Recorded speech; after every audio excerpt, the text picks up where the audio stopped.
Hey, welcome back to our exciting episode of Attacker Productions. Today, I'm back off being joined once again by Jimmy. Yes, sir. And today, he's rebuilt the yellow Whis from, was it set 13 or 14? It's been a while. 12. 12, even further back. Yes, almost sir. a year ago. There's some new stuff came out, if you're not familiar. Vegeta Trunks came out, some good 3-drops, so Jimmy's kind of inspired to put some of those in there. There's also an interesting blue-yellow God card, but hey, I'll let Jimmy talk about those when he gets into the profile now. Yes, sir. So, played Whis today. Absolutely love this deck. This is a deck that I just keep coming back to. It's one of those like evergreen style decks where you're just turning like big bodies, or not exactly big bodies, but you're turning a lot of bodies sideways at your opponent for relatively cheap. So if you don't know what he does, he draws a card on attack just like every other leader, and then has an auto that on your opponent's turn, if you combo with a skillless, at the end of the battle it will come into play. So you get lots of free value, big board really quickly.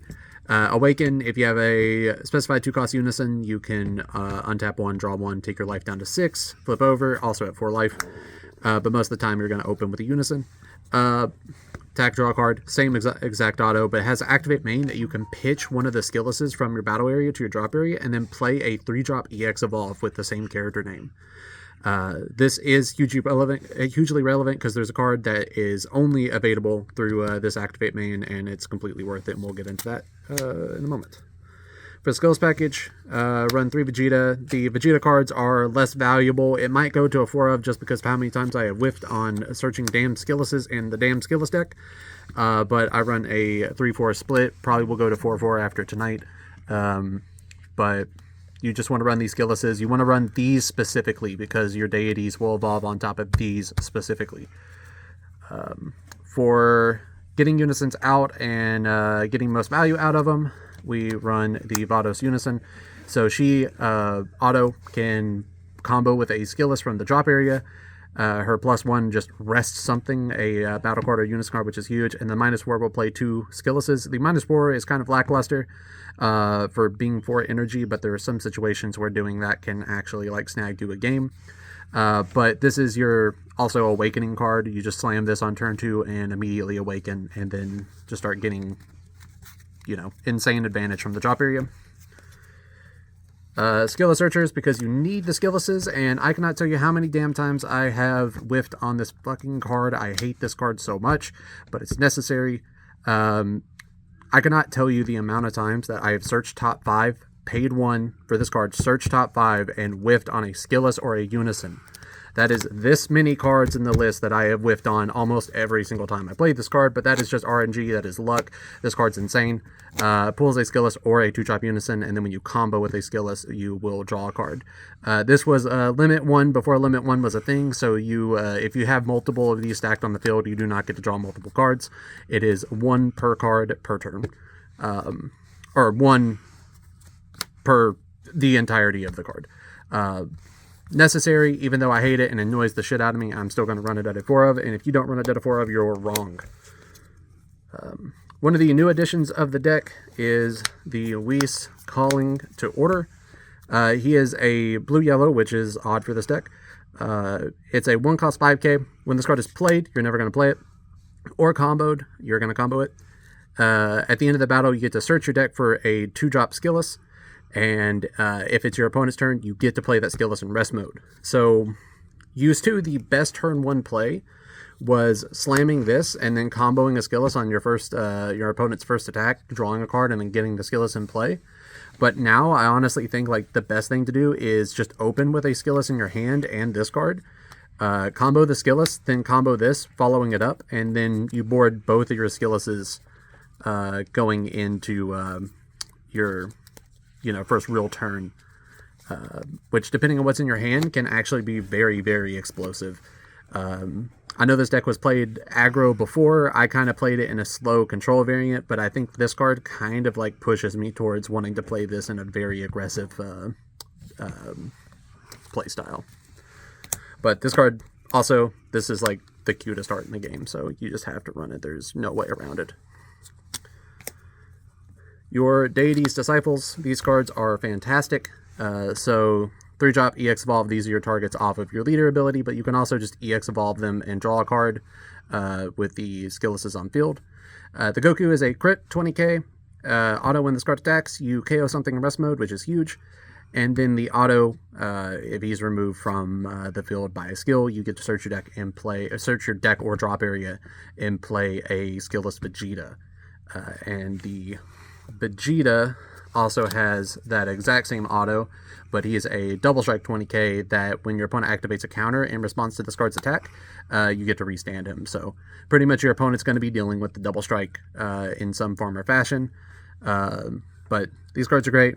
Gives you good draw, good pressure, and also like with this package, you can board both skilllesses on, when you have 2 energy and just slam both of these on turn 2 if you have it, which can be great pressure. Another tech option, which was huge, is the Super Saiyan Blue Vegeta from the Trunks Vegeta deck. He just happens to be a 3-drop EX Evolve Vegeta that has the same character name. But what makes him awesome is that he can blow up something ignoring barrier, which you don't have much barrier removal in this list, and being able just to board a 20k that just pops something with barrier is just absurdly good. There's not a ton of very problematic barrier cards, but just having the option for 1 energy from a card you're going to have in play like 90% of the time is just fantastic. It does suck that you can't get him out for the EX Evolve and you have to do it from your leader ability, but still, it's worth running at least at a 1 of. I would like to put this at a 2 of though, so might do a future version of this deck in like a year. Another decent card. This card was not relevant at all today, but I still like it.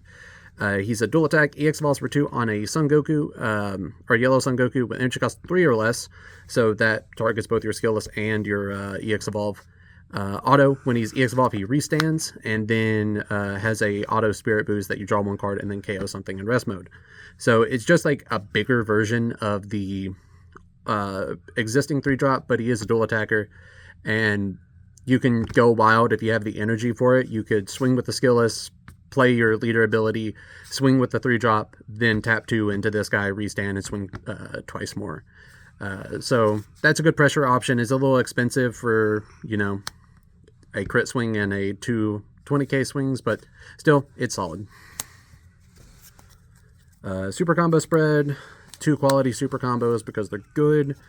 1 Zamas because it's good, and then shout out to Jake for the Chile tech that he loved so much and really made me fall in love with it. So this is the only odd one really. So she has an option. She can tap down a Unison or leader card, where this guy can just tap down leader card or battle card. So in a problematic Unison setup, you could tap that down and just not have to worry about it.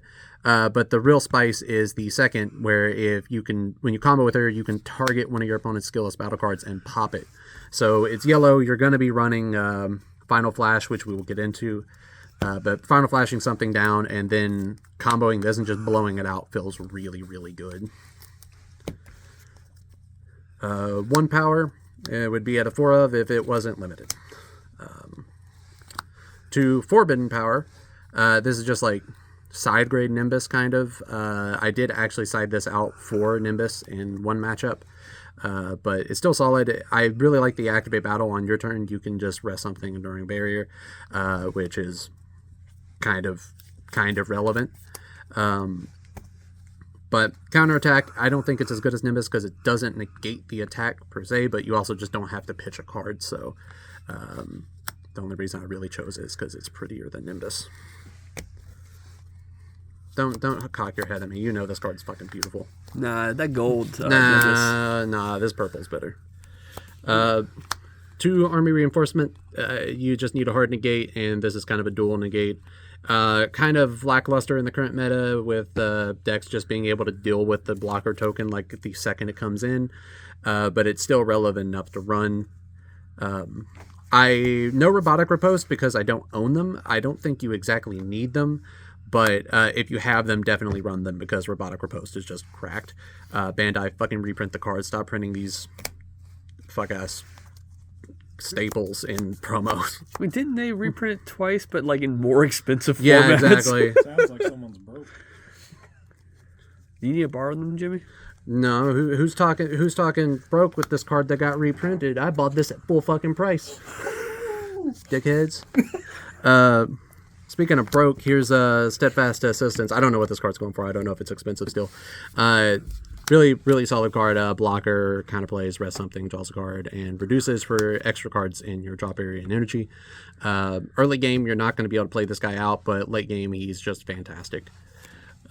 Unless you just get like God Draw and you just row your extra cards immediately. One Swift Retaliation because counters are just broke as shit. 2 Final Flash. It's yellow. You're going to be running Final Flash. If a yellow player has 1 energy open, you probably can't win the game because this card exists. Black Kamehameha. This card is just. It boggles my mind that they would print something like this after limiting power. Of course, it does cost 1 energy, but you get 10k plus power, and you get to rest 2 cards and draw a card for your trouble. Like, this card is just absurd. I haven't even read the first effect, because why would you ever use that? If it's your turn, choose one of your opponent's battle cards in rest mode and KO it. Okay, who gives a fuck? You're going to be using it for that second one because it's broke as shit. 2 Poutine, because this card is just...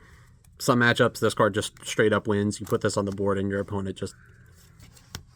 basically just negates the first card being played because of how many cards are played by skill in this current format. We got 3 Bardock the Eliminators, just extra draws. I will probably like cut down one of these for a skillless Vegeta. It's not fantastic. I like it better than just Goku Ape because it's 1 energy less. Of course, it's 1 draw less, but sometimes really all you need is just that 1 draw. And this deck is very energy efficient, so you can just throw 1 energy at it if you really like. 2 Super Namekian. This was not really relevant at all. It just stops your opponent's drawing. It's fantastic. It's blocker unique, or barrier unique, I apologize. It's good in some matchups. Most matchups, it's just kind of sets in my hand because I would rather spend my energy on cycling my skilllesses, but it's there just in case I need it. And then to the one-ofs, I run 1 Rosé. This card was surprisingly an MVP, and I'm honestly thinking about bumping this up. The permanent's relevant in this list. But the activate battle, if you have 2 or more blue and or yellow cards in your battle area or combo area, you can play this card. And then on auto, you choose up to one of your opponent's non-leader cards and rest it, which is huge. So anything non-leader card, you're just going to straight rest it. And if you can't figure out a use for resting one of your opponent's cards at 2 energy cost, might want to reevaluate what you know about this game. But also as activate main, you can warp this, draw a card, and KO something in rest mode. It's okay. I usually just leave this as a 15k body, and he's also 3 energy. You already saw that I'm running Cell Xeno, so this can round out numbers for Cell if you really need it to. But I really like this card. I want to bump it up, but I don't know where I'll find it. I might just cut Bardock the Eliminators entirely and just round out numbers on other cards. 1 Dragon Fist. Again, I would like to bump this up as well. I'm just gonna fucking cut Eliminators. Bancroft, just cut Eliminators from this and just fill in these rest of these cards. This card's absurd. Deflect, double strike, 3 energy. Your opponent can't do shit. Really good. And then Cell Xeno, because it's Cell Xeno, and this deck can make it fairly easily. Really, you can run any yellow secret rare you want to run in this list, or any of the black ones, but Cell Xeno is my preferred because it just feels really good dropping that card on people. But sweet, appreciate it, Jimmy. I'm glad you took on the challenge of making a Whis deck after I asked you to. Yeah, I knew you wanted. I mean, you asked me to make a blue Whis deck. A Whis deck. Yeah, that's true. Implying blue Whis, but you didn't specify blue Whis. So he took the challenge the way he best fit it, which works out for us anyways. Actually, hold on.